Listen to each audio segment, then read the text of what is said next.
रोज एक नई कहानी देखने के लिए चैनल को सब्सक्राइब करें और बेल आइकन दबाना ना भूलें। भैया, ये क्या डेकोरेशन करी है आपने? जरा देखना, ये फूल कितने फीके से लग रहे हैं। अरे ये शादी का घर है, एकदम चमकना चाहिए, महकना चाहिए। और वो डोर तो देखो, अरे जहाँ से मेहमानों ने अंदर आना है वही इतना दुखी सा दिख रहा है। जाओ पहले उसे सजाओ। अरे देख कर ही लगना चाहिए कि घर में शादी है। क्यों री अम्मा, अब तुझे लेट नहीं हो रहा तैयार होने में, जो यहाँ सबकी क्लास ले रही है? देखना माँ, ये सब कैसे तैयारी कर रहे हैं। ये सब भूल रहे हैं कि घर में शादी है। आप जल्दी जल्दी चलो, मैं धीरे धीरे आ रही हूँ। काव्या अपनी बेटी को वहाँ पर छोड़कर किसी दूसरे काम में बिजी हो जाती है कि तभी उसे याद आता है कि वो हल्दी की रस्म के लिए हल्दी लाना भूल गई है। ऐसे में वो अपने सबसे छोटे बेटे हर्षित को फोन करती है और उससे बोलती है, अरे मेरा लाडला, तू जहाँ भी है जल्दी से हल्दी लेकर आ जा। तेरी दीदी की हल्दी की रस्म शुरू होने वाली है और मैं हल्दी लाना ही भूल गई। माँ, आप उस बंदरिया को क्यों नहीं बोल देती? वैसे भी बहुत बनती है वो। मिश्री दीदी से पहले तो उस बंदरिया की शादी होनी चाहिए थी। तू जा रहा है या नहीं? तेरी प्यारी सी दीदी की शादी है और तू उसके लिए इतना सा नहीं कर सकता। हर्षित अपनी प्यारी बहन के लिए अपना सारा कामकाज छोड़कर हल्दी लेने चला जाता है। वहीं दूसरी तरफ काव्या श्रद्धा की आवाज सुनकर उसके कमरे में जाती है, जहां वो कपड़ों के ढेर में बैठकर अपनी माँ से बोलती है, माँ, यार देखो ना, मेरे पास हल्दी में पहनने के लिए कपड़े ही नहीं हैं। अरे इतने सारे कपड़े हैं तेरे पास और बोल रही है मैडम कि कपड़े ही नहीं है हल्दी के लिए। यही लिया था ना तूने, इसी को पहन। नहीं माँ, इसकी चुन्नी नहीं है। अरे तो मत पहन, कर तो ऐसे रही है जैसे इसकी बहन की नहीं इसी की शादी हो। इतना बोलकर काव्या वहाँ से चली जाती है और श्रद्धा जल्दी से तैयार होकर नीचे आती है। तो वहीं दूसरी तरफ सही समय पर आकर हर्षित अपनी माँ के हाथों में हल्दी दे देता है और थोड़ी ही देर के बाद मिश्री भी अपनी हल्दी के लिए तैयार होकर नीचे आ जाती है। कुछ ही समय में सभी मिश्री को हल्दी लगाते हैं। इस तरह एक दिन बीत जाता है और अगले दिन मेहंदी और संगीत का फंक्शन होता है, जिसमें काव्या श्रद्धा से बोलती है, ओफो, हे भगवान, मैं काम में इतनी बिजी हो गई कि हलवाई वाले को फोन करना ही भूल गई। अरे माँ, चिंता मत कीजिए, मैं कॉल कर देती हूँ, मेरे पास नंबर है उनका। अच्छा बेटा, एक काम और करना, कैमरे वाले को भी फोन कर देना, वरना वो आएगा नहीं। माँ, सब सही हो जाएगा, आप जाओ, मैं हूँ ना। काव्या श्रद्धा की बात सुनकर वहाँ से चली जाती है और शादी की तैयारियों में लग जाती है। तभी अचानक उसे याद आता है कि कल ही शादी है और अभी तक वो सुनार से मिश्री के शादी के गहने नहीं लाई है। और वो अपना सारा काम छोड़कर सबसे पहले श्रद्धा के साथ सुनार के पास जाती है और ज्वेलरी लेकर कहती है, अच्छा हुआ इन्होंने सही समय पर सारी ज्वेलरी तैयार कर दी। और उससे भी अच्छी बात तो ये है माँ कि आपको वक्त रहते याद आ गया और आपने ज्वेलरी ले ली, वरना शादी की शॉपिंग में तो आप चीजें ही भूलती जा रही हैं। दोनों माँ बेटी घर के लिए निकलती हैं। तभी श्रद्धा की नजर एक पार्लर पर पड़ती है और वो अपनी माँ से कहती है, ओफो माँ, मैं भी आपकी तरह भुलक्कड़ हो गई हूँ। मैंने पार्लर वाली से बात ही नहीं की। आप घर जाओ जल्दी, मैं बात करके आती हूँ। काव्या घर के लिए निकल जाती है, जहाँ पर धीरे धीरे मेहमान आना शुरू होते हैं। तो वहीं काव्या सभी का स्वागत करती है और कुछ ही समय के बाद संगीत और मेहंदी की रस्में शुरू हो जाती हैं। सभी एक साथ मिलकर फंक्शन को एंजॉय करते हैं और इस तरह शादी का दिन आ जाता है। और उस समय मिश्री श्रद्धा से कहती है, बंदरिया, मेरी शादी आज ही है, कल नहीं। और अब तक तो टेलर से मेरी शादी का ब्लाउज नहीं लेके आई। ओ सॉरी दीदी, मैं भूल गई, बस अभी लेकर आती हूँ। श्रद्धा जल्दी से टेलर के पास जाकर ब्लाउज लेती है, लेकिन ब्लाउज को देखते ही उसे बहुत गुस्सा आता है और वो बोलती है, ये है शादी का ब्लाउज? मेरे कहने का मतलब है कि दुल्हन का ब्लाउज। अरे डोरी तो देखो इसकी, एक ऊपर एक नीचे। अरे भला दुल्हन कोई ऐसा ब्लाउज पहनती है? भैया कोई सेक्सी सा ब्लाउज सिलना था। जल्दी के जल्दी इसे ठीक करके दो, वरना कोई पैसा नहीं दूंगी। नाराज क्यों होती हो? अभी ठीक कर देता हूँ। इसकी डोरी ही तो ठीक करनी है ना। जी, और जल्दी कीजिए, शादी आज ही है। श्रद्धा अपनी आंखों के सामने ही उस ब्लाउज को ठीक करवाकर घर चली जाती है। घर आकर एक बार फिर से तैयारियों में लग जाती है और फूलों से पूरे घर को सजा देती है। जहाँ पर एक तरफ कोई मिठाइयों का डब्बा पैक कर रहा होता है, तभी मिश्री रेडी होने के लिए चली जाती है, पर उसको अभी तक अपना लहंगा नहीं मिलता।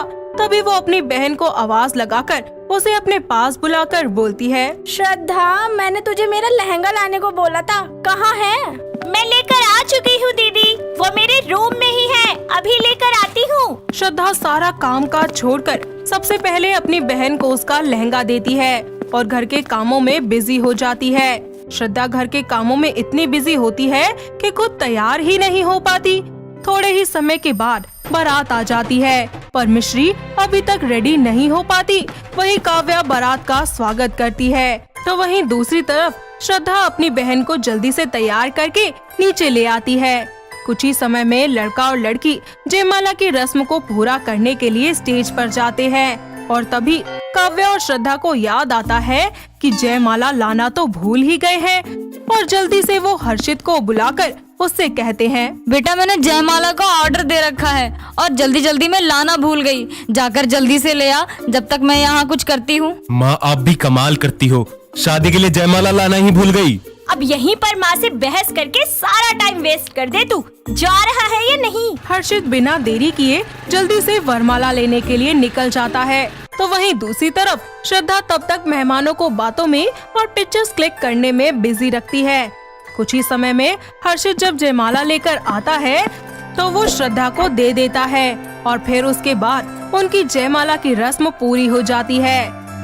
इस सब के बाद लड़के की फैमिली और लड़की की फैमिली दोनों ही खाना खाने लगते हैं, जिसके कुछ ही समय के बाद शादी की आगे की रस्में शुरू हो जाती है, जिसमें सब बहुत ही ज्यादा खुश होते हैं। इतने में मंगलसूत्र पहनाने की रस्म शुरू हो जाती है और इस समय पर लड़के को मंगलसूत्र ही नहीं मिलता, जिस पर काव्या श्रद्धा से कहती है, हे भगवान, अरे बेटा मंगलसूत्र कहाँ है? लेकर तो आई थी ना। हाँ माँ, मैं लेकर आई थी, यही होगा सामान में, अच्छे से देखो। मैं माफी चाहती हूँ आप सभी से, वो मंगलसूत्र नहीं मिल रहा, यहीं कहीं रखा है। काव्या को ऐसे परेशान देखकर लड़के की माँ सोना बोलती है, अरे कोई बात नहीं समधन जी, हो जाता है, शादी ब्याह के घर में चीजें तो इधर उधर होती रहती है, मिल जाएगा। सभी मिलकर मंगलसूत्र ढूंढने लगते हैं। तभी श्रद्धा को कुछ याद आता है और वो तुरंत अपनी माँ के कमरे में जाकर कबर्ड खोलकर देखती है, जिसमें उसे मंगलसूत्र मिलता है और वो उस मंगलसूत्र को अपने गले से लगाकर बोलती है, थैंक गॉड ये मंगलसूत्र मिल गया, वरना आज तो। श्रद्धा जल्दी से मंगलसूत्र लेकर मंडप में जाती है, जहाँ पर सभी पहले से बहुत परेशान थे। श्रद्धा वो मंगलसूत्र अपनी माँ को देती है और उसकी माँ लड़के को, और इस तरह इतनी सारी मुसीबतों और परेशानियों के बाद श्रद्धा की बहन मिश्री की शादी अच्छे से संपन्न हो जाती है। गीता अपनी फ्रेंड जैस्मिन की शादी में आई होती है, जहाँ पर उसे जैस्मिन की शादी का जोड़ा और उसका चूड़ा बहुत ही ज्यादा पसंद आता है और स्टेज पर वो उसके साथ पिक्स क्लिक करवाने के बाद उसकी कान में धीरे से बोलती है, यार जैस्मिन, तू आज कितनी अच्छी लग रही है।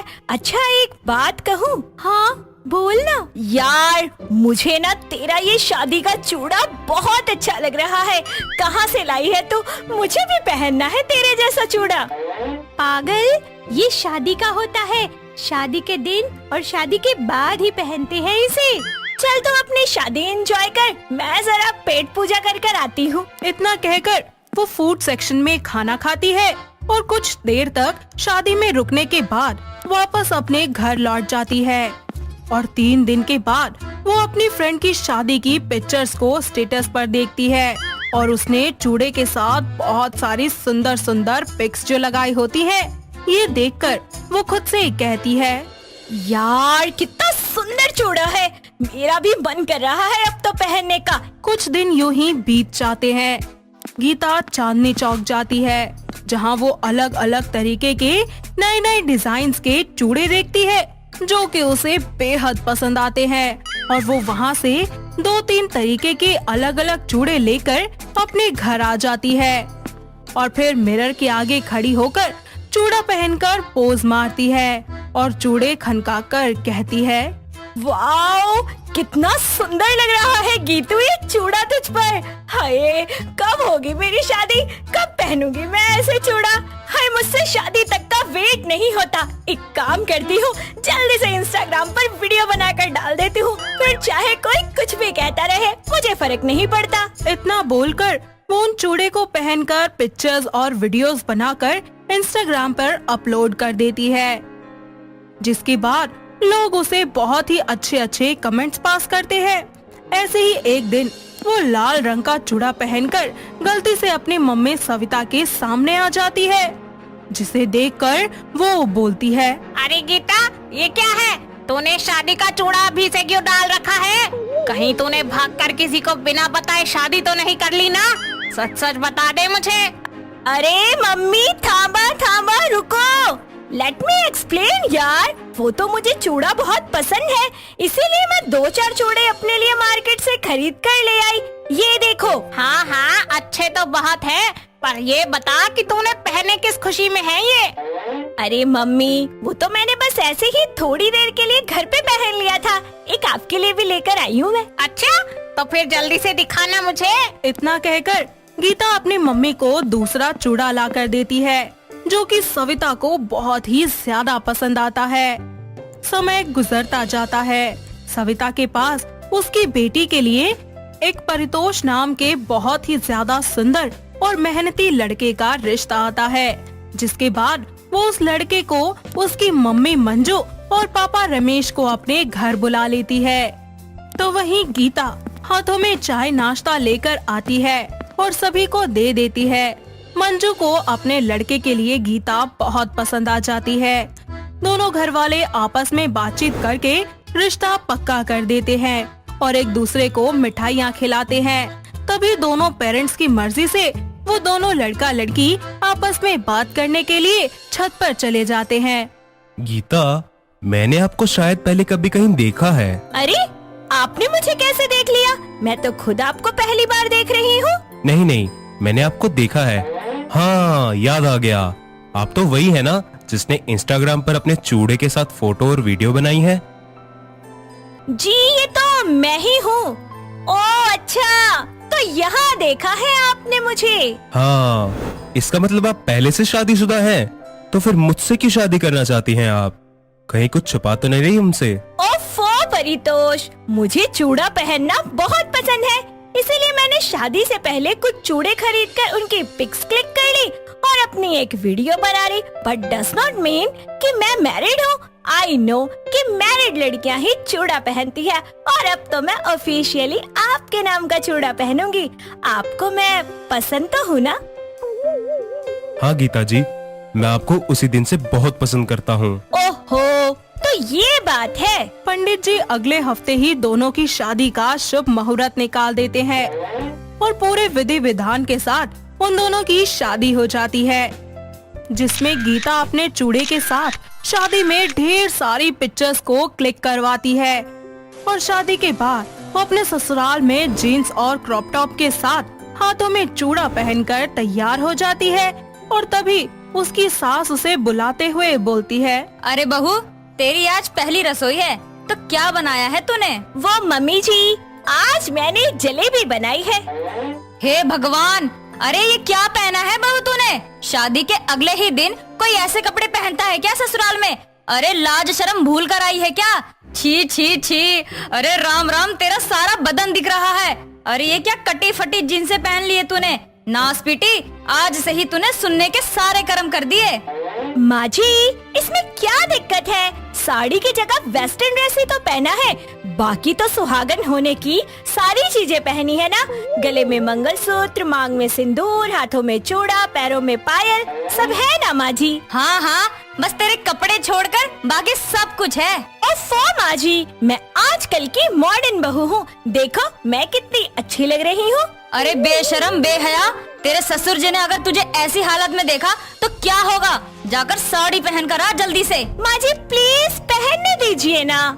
जाती है कि पहले ही दिन तुझे ससुराल से बाहर कर दूं? जी माँ जी, जाती हूँ। इसके बाद वो एक सुंदर सी साड़ी पहनकर उसके साथ का मैचिंग चूड़ा और सच धज के पूरे 16 श्रृंगार करके नीचे आती है जिसे देखकर परितोष और उसकी माँ मंजू का मुंह तो खुला का खुला ही रह जाता है। तभी मंजू उससे बोलती है, अरे वाह मेरी सोनी बहू, अब देख खुद को कि तू कितनी सुंदर और संस्कारी लग रही है। बिल्कुल लग रही है ना कि नई बहू को जैसा होना चाहिए ससुराल में वैसा ही दिख रही है तू। थैंक यू माँ जी। अरे दूधो नहाओ पूतो फलो, सदा खुश रहो सदा सुहागन रहो। और ये ले, मेरे पास कुछ है तेरे लिए। क्या माँ जी, जल्दी बताइए।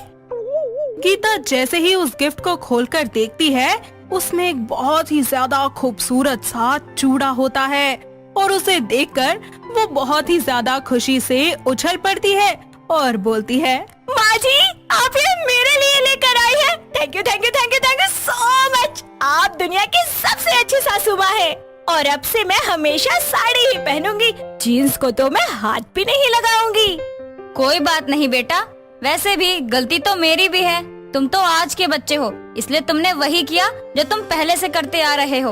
और ससुराल में तेरा पहला दिन था और पहले ही दिन मैंने तुझे डांट दिया, इसीलिए मुझे माफ कर दे मेरी बहू।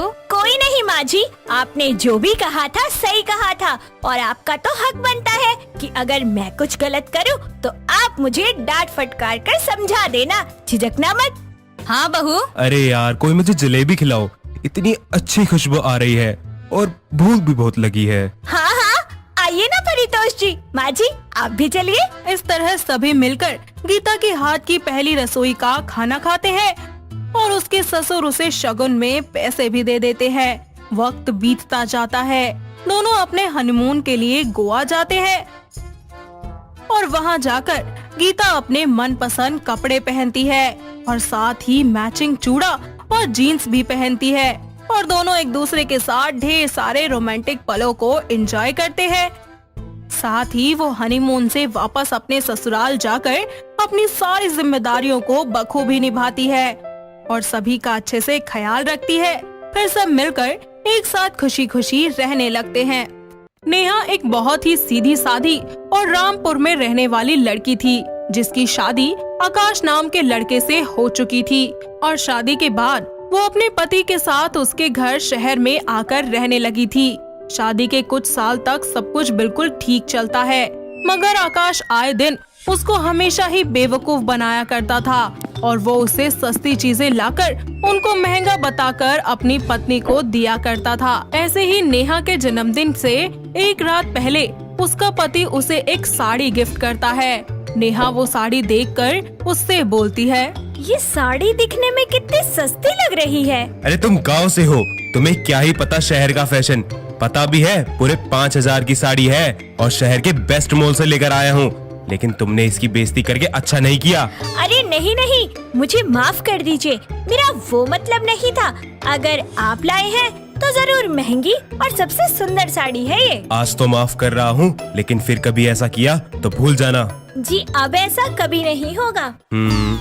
इस बेवकूफ को क्या ही पता कि ये सस्ती सस्ती साड़ियाँ देकर हमेशा इसको बेवकूफ बनाता हूँ और ये बन जाती है। ऐसे ही कुछ दिनों के बाद नेहा आकाश के गिफ्ट की हुई उसके जन्मदिन वाली साड़ी को पहनकर मार्केट जा रही होती है कि तभी उसको पड़ोस की सीमा मिल जाती है और बोलती है, अरे नेहा, तुम्हारी साड़ी तो बड़ी अलग से लग रही है। हाँ, अलग तो होगी ही ना। मेरे पति शहर के सबसे बड़े मॉल से लेकर आए हैं। पूरे 5000 की साड़ी है ये।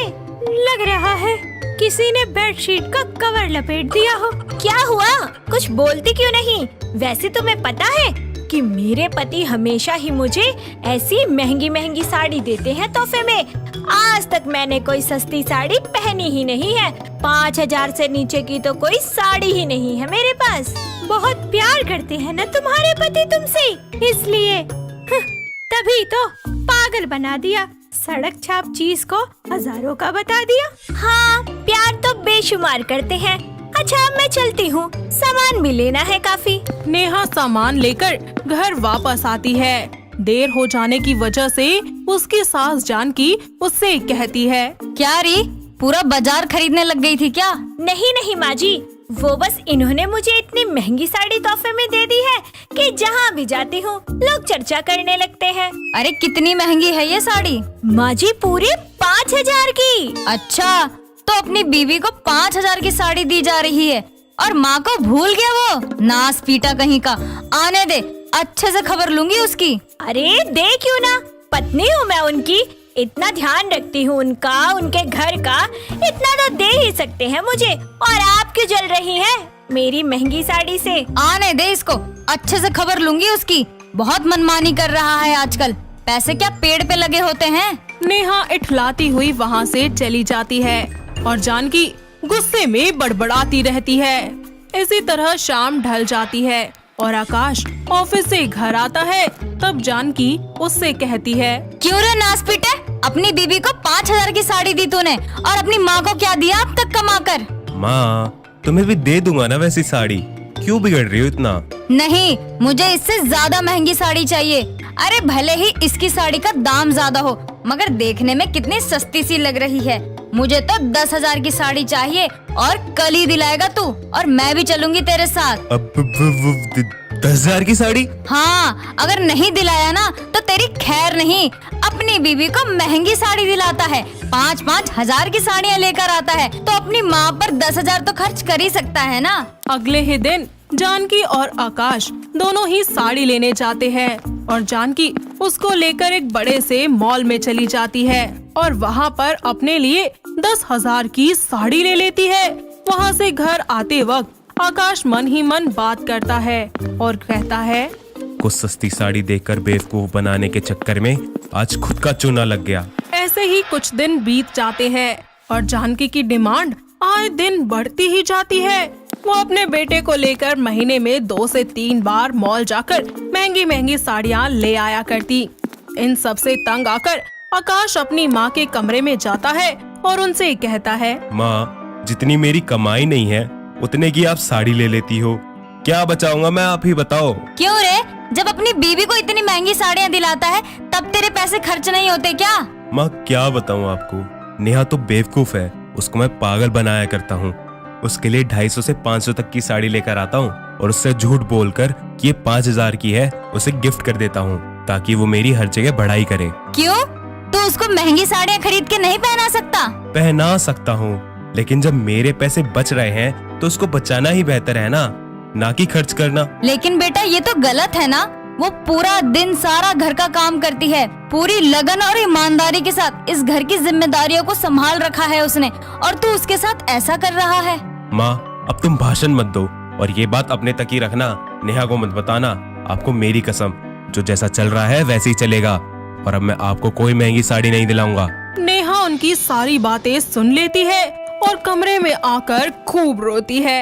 ऐसे ही कुछ दिन बाद आकाश को बहुत तेज बुखार हो जाता है। नेहा उसे डॉक्टर के पास ले जाती है और उसे दवाई वगैरह दिलवाकर वापस घर ले आती है। साथ ही सारी रात उसके माथे पर ठंडे पानी की पट्टियां रखती है। वो अपने पति की खूब देखभाल करती है और वो बिल्कुल ठीक हो जाता है। कुछ ही दिनों के बाद उनके घर पर एक वेडिंग इनविटेशन आता है। आकाश फिर से नेहा के लिए एक सस्ती साड़ी लाकर दे देता है और उसको देते हुए कहता है, नेहा इस बार पूरे 10,000 की साड़ी है और इसको तुम शादी में पहन कर जाओगी। शुक्रिया जी। कोई पूछे तो बता देना उनको कि पूरे 10,000 की है। नेहा इस बार बिना कुछ कहे चुपचाप वो साड़ी ले लेती है और तैयार होकर सबके साथ शादी में जाती है। सभी लोग नेहा को ही देखते रहते हैं। थोड़ी ही देर के बाद उसके पास 2 औरतें आती हैं और उसे ऊपर से नीचे तक देखकर बोलती हैं, क्या बात है, सबसे अलग ही दिख रही हो यहाँ तुम। लग रहा है जैसे बेडशीट की कवर लपेट कर आई हो। साड़ी तो बहुत ही सुंदर है तुम्हारी, पर दिखने में बहुत ही सस्ती है। हाँ, सुंदर तो बहुत है और ये साड़ी सस्ती नहीं महंगी है बहुत। कितने का है? पूरे 500 की है। दोनों ही औरतें नेहा पर बहुत हंसती हैं। जानकी और आकाश को भी बहुत ज्यादा शर्मिंदगी महसूस होती है, लेकिन उन दोनों औरतों का मुंह बंद करवाते हुए नेहा उनसे कहती है, क्यों हंसे क्यों तुम दोनों? इतनी सस्ती साड़ी को बड़े ही गर्व के साथ बोल रही हो, महंगी है। हाँ महंगी ही है, क्योंकि ये साड़ी मेरे पति की मेहनत की कमाई से आई है। अगर ये 100 रुपए की साड़ी भी होती ना, तो भी मेरे लिए ये दुनिया की सबसे अच्छी और महंगी साड़ी होती, क्योंकि इसमें मेरे पति की मेहनत की कमाई है। और हाँ, चीजों के दाम तुम लोग देखती होगी, मैं नहीं।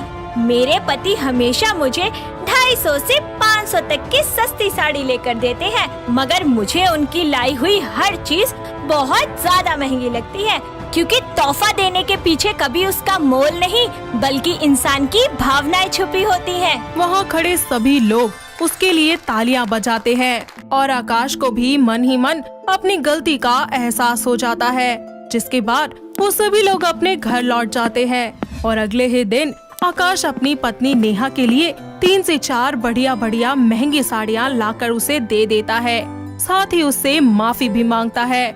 और आज के बाद नेहा को कभी भी कोई भी सस्ती साड़ी नहीं पहननी पड़ती, जिसके बाद सभी एक साथ मिलकर खुशी खुशी रहने लगते हैं। रिद्धिमा अपने ग्रेजुएशन कंप्लीट करके मुंबई से वापस अपने घर लौट रही थी कि रास्ते में उसकी टैक्सी खराब हो जाती है। तभी ओह नो, इस कार को भी अभी खराब होना था क्या?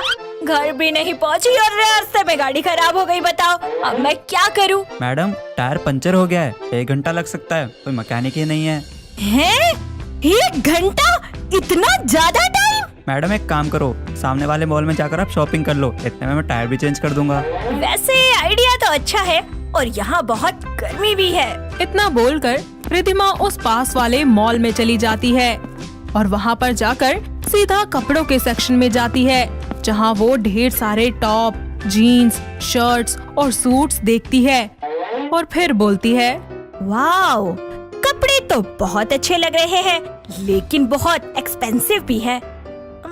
मैं काम करती हूँ, मैं ना फोटो ले लेती हूँ बगल वाले रवि टेलर से, सेम टू सेम बनवा लूंगी। वैसे भी मैं तो यहाँ विंडो शॉपिंग कर रही हूँ। Can I help you, ma'am?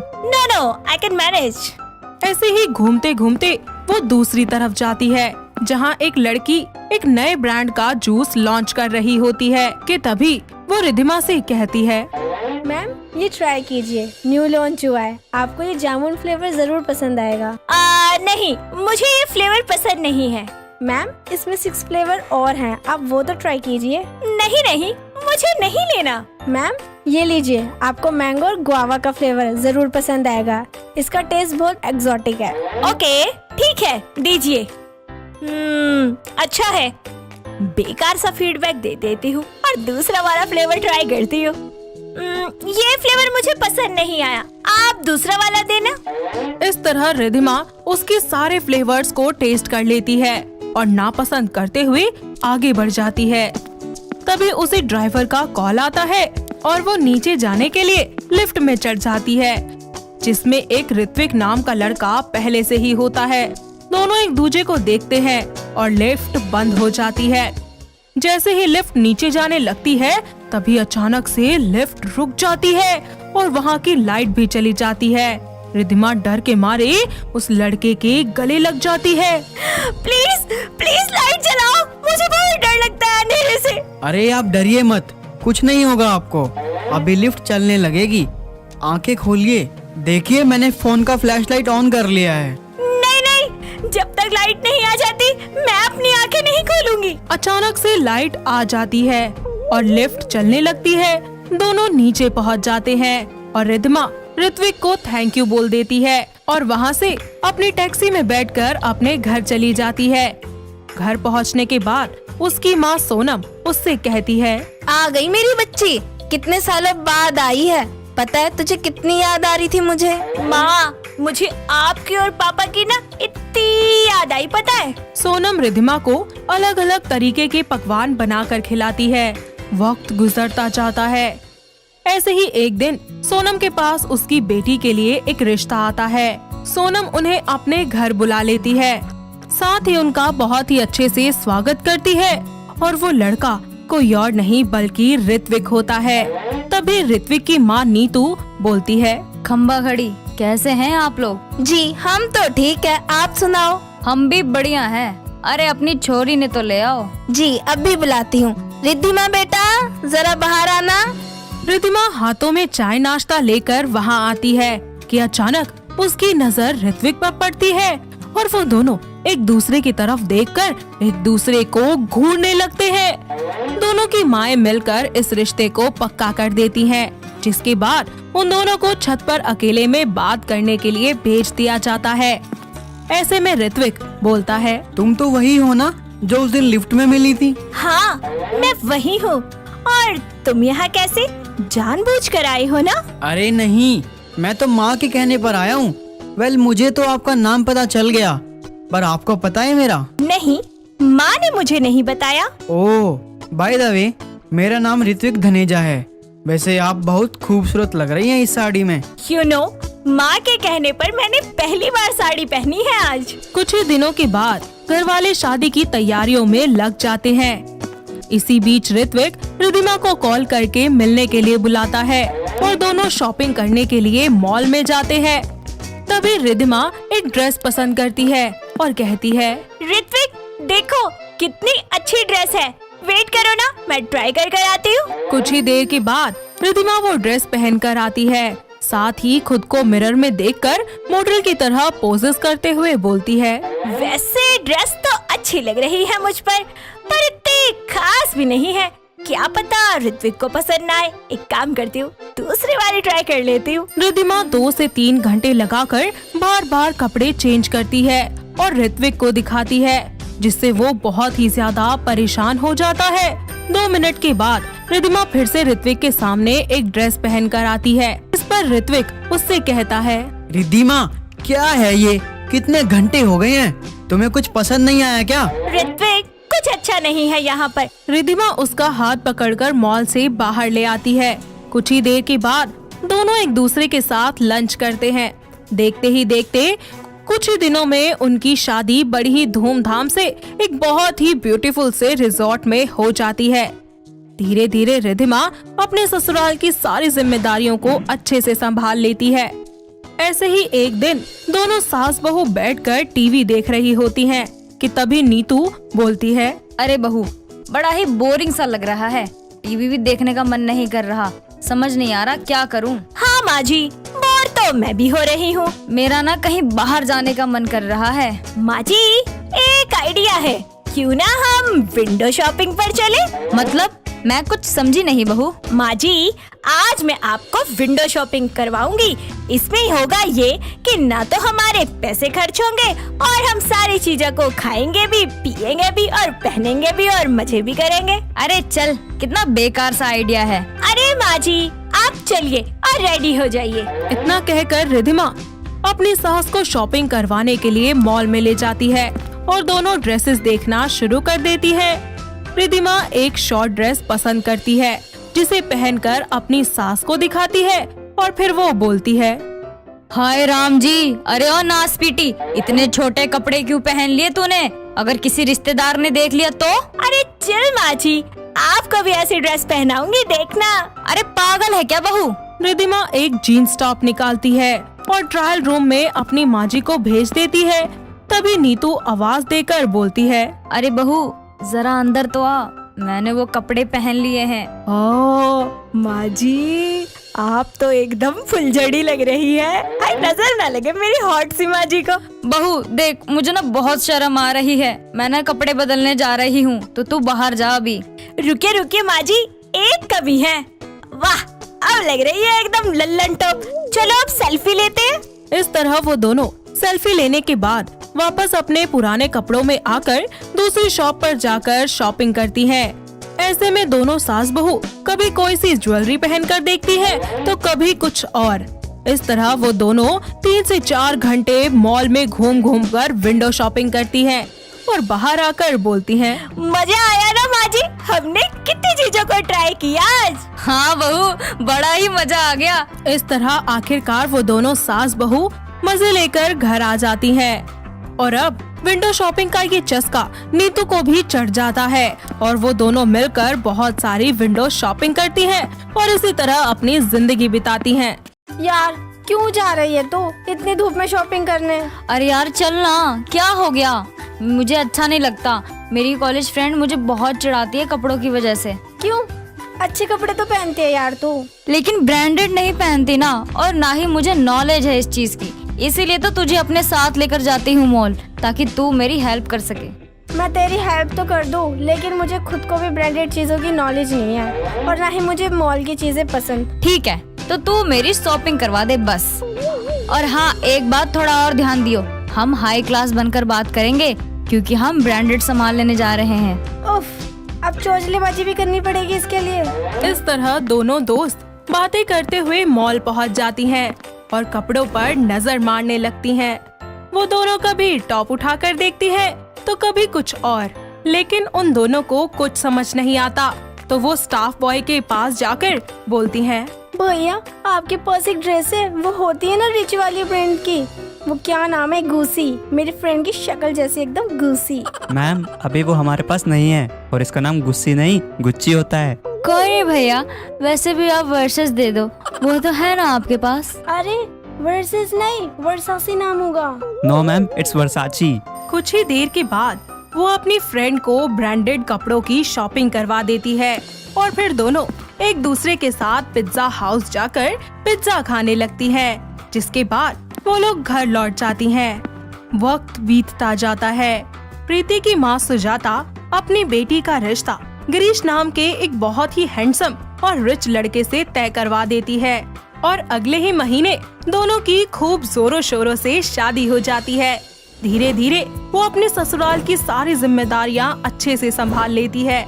ऐसे ही एक दिन गिरीश ऑफिस जाने के लिए तैयार हो रहा होता है तो वो बोलता है, प्रीति यार जल्दी आओ, मैं लेट हो रहा हूँ ऑफिस के लिए, मुझे मेरे शूज ला कर दे दो। जी अभी आई, कौन से शूज चाहिए आपको?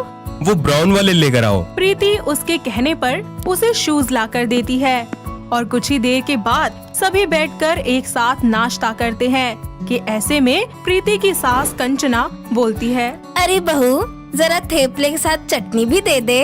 हाँ माँ जी, ये लीजिए, मैंने पुदीने की चटनी बनाई है। प्रीति मुझे भी दो।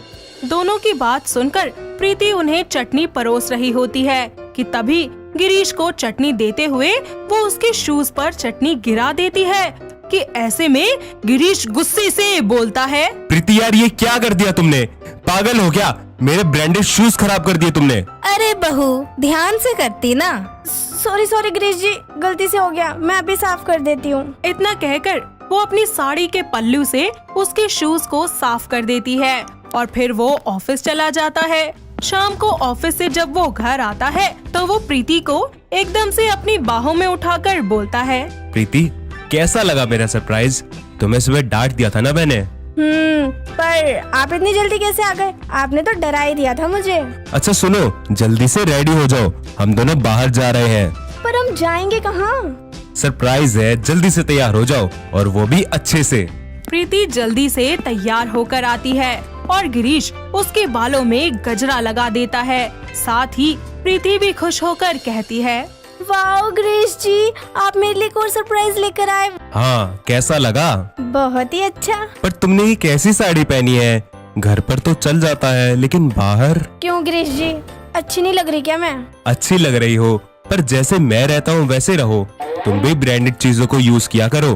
खैर कोई नहीं, हम कल शॉपिंग पर चलेंगे। इतना कहने के बाद गिरीश उसे कैंडल लाइट डिनर पर ले जाता है और उसके साथ टाइम स्पेंड भी करता है। साथ ही उसे गिफ्ट में ब्रांडेड परफ्यूम देता है। इतना ही नहीं, उसके लिए वो खुद गिटार भी बजाता है। तभी गिरीश का दोस्त प्रणय अपनी वाइफ के साथ उसी जगह पर आता है और ऐसे में प्रणय की नजर जैसे ही गिरीश पर पड़ती है तो वो उसके पास जाकर उससे बातें करने लगता है। साथ ही दोनों अपनी अपनी वाइफ्स को भी एक दूसरे से इंट्रोड्यूस करवा देते हैं। ऐसे में प्रणय की वाइफ टिया गिरीश से बोलती है, एक बात कहूँ, आप बुरा ना माने तो? जी बोलिए। आपकी पर्सनैलिटी बिल्कुल क्लासी है, बट आपकी वाइफ, उनमें तो कोई क्लास ही नहीं है। आप इन्हें ये सब ऐशो आराम नहीं देते क्या? जी वो क्या है ना टिया जी, ये मुझे बहुत कुछ ला कर देते हैं। ब्रांडेड गुच्ची का पर्स और अभी अभी तो मुझे शनेल का परफ्यूम गिफ्ट किया है और हाँ, ज़ारा के क्लॉथ्स भी ला कर देते हैं। सो आपको हमारे बारे में इतना सोचने की जरूरत नहीं है। Nice to meet you. Girish ji, अब हम चले, लेट हो रहा है घर के लिए, माँ जी वेट कर रही होंगी। हाँ प्रीति। इस तरह दोनों कंचना के लिए आइसक्रीम खरीद कर घर आ जाते हैं और साथ में मिलकर सभी खाते हैं। कुछ ही देर के बाद प्रीति अपने पति से बोलती है, गिरीश जी, मुझे माफ कर दीजिए, मेरी वजह से आपको बहुत कुछ सुनना पड़ा, लेकिन अब मैं भी आपके रंग में ढलना चाहती हूँ ताकि आगे से कोई आप पर उंगली ना उठा सके। कोई बात नहीं प्रीति। अगले दिन गिरीश अपने ऑफिस से छुट्टी लेकर प्रीति को ब्रांडेड चीजों की शॉपिंग करवाने के लिए ले जाता है और उसे ब्रांडेड सूट्स दिलवाता है, साथ ही branded bag, perfume, watches, goggles आदि वो उसे खूब सारी शॉपिंग करवाता है। और जब वो लोग घर जा रहे होते हैं तभी प्रीति बोलती है, गिरीश जी, आपने तो मुझे 2 चीजें दिलाई ही नहीं। क्या रह गया बताओ? मेकअप और हील्स। अच्छा ठीक है, चलो कुछ ले लेते हैं। गिरीश उसे बाकी का सामान दिलवाने के लिए ले जाता है और बोलता है, प्रीति ये देखो, बर्बरी की हील्स, इसे ट्राई करो जरा। ओके जी। गिरीश के कहने पर वो हील्स पहनकर वॉक करना शुरू कर देती है और साथ ही कहती है, वाओ गिरीश जी, तो बहुत अच्छी है, मुझे पसंद आई, इसे भी ले लेते हैं। ठीक है, और जिम्मी चू की हील्स भी देख लो, देखनी है तो। जी। इस तरह उन दोनों की ब्रांडेड चीजों की शॉपिंग खत्म हो जाती है, जिसमें गिरीश प्रीति को अलग अलग ब्रांडेड चीजों को दिलाने के लिए काफी सारे पैसे खर्च कर देता है। वक्त बीतता जाता है। अचानक से गिरीश की कंपनी लॉस में आ जाती है, जिसकी वजह से उसके घर की आर्थिक स्थिति बहुत कमजोर हो जाती है। लेकिन वो अब भी अपना ब्रांडेड चीजें खरीदने का शौक बिल्कुल नहीं छोड़ता। ऐसे ही एक दिन कंचना छत से नीचे आ रही होती है कि तभी वो सीढ़ियों से गिरकर बेहोश हो जाती है, जिसके बाद गिरीश उसे उठाकर हॉस्पिटल ले जाता है। तभी उसके पास एक इन्वेस्टर का कॉल आता है जो उससे कहता है, देखो मिस्टर गिरीश, तुम किस हालत में हो उससे हमें कोई मतलब नहीं है, हमें बस अपने पैसों से मतलब है, समझे? तुम्हारे पास सिर्फ 2 दिन का समय है, 2 दिनों में मुझे मेरे पैसे वापस चाहिए। इतना बोलकर वो इन्वेस्टर फोन काट देता है। ये सब सुनकर गिरीश बहुत दुखी हो जाता है और हॉस्पिटल में ही सर पर हाथ रखकर बैठ जाता है, जिसे देखकर प्रीति उससे कहती है, क्या हुआ? आप ऐसे दुखी क्यों हैं? माँ जी बिल्कुल ठीक हो जाएंगी, आप फिक्र मत करिए। गिरीश अपनी पत्नी को सारी बातें बताता है, जिस पर प्रीति उससे कहती है, अगर आज हमने ये फिजूल खर्च ना किया होता तो शायद हमें ये दिन ही नहीं देखने पड़ते। इतना बोलने के बाद दोनों मिलकर एक फैसला लेते हैं और इन्वेस्टर को उसके पैसे वापस लौटाने के लिए वो अपना घर छोड़कर अपने बाकी सभी चीजें, यहाँ तक कि प्रीति अपने जेवर और गिरीश अपनी घड़ी को भी नीलाम कर देता है और दोनों 2 दिन के अंदर अंदर इन्वेस्टर के पैसे वापस लौटा देते हैं। सबके बाद वो दोनों पति पत्नी और उनकी माँ एक गरीब परिवार की तरह अपने घर में गुजारा करना शुरू कर देते हैं। यहाँ तक कि गिरीश एक बार फिर से खूब मेहनत करता है और अपनी कंपनी को लॉस से बाहर निकालकर प्रॉफिट की तरफ ले जाता है। इस सब में प्रीति भी उसका पूरा साथ देती है। इतना ही नहीं, वो अपनी जिंदगी की नई शुरुआत करके नई ऊंचाइयों को हासिल करते हैं और अब गिरीश हमेशा के लिए फिजूल खर्ची करना बंद कर देता है और अपनी पत्नी और अपने परिवार के साथ खुशी खुशी अपनी जिंदगी बिताता है। दोस्तों, अगर आपको ये कहानी पसंद आई तो इसे लाइक करें, शेयर करें और कमेंट करके बताएं कि कहानी में आपको सबसे अच्छा क्या लगा।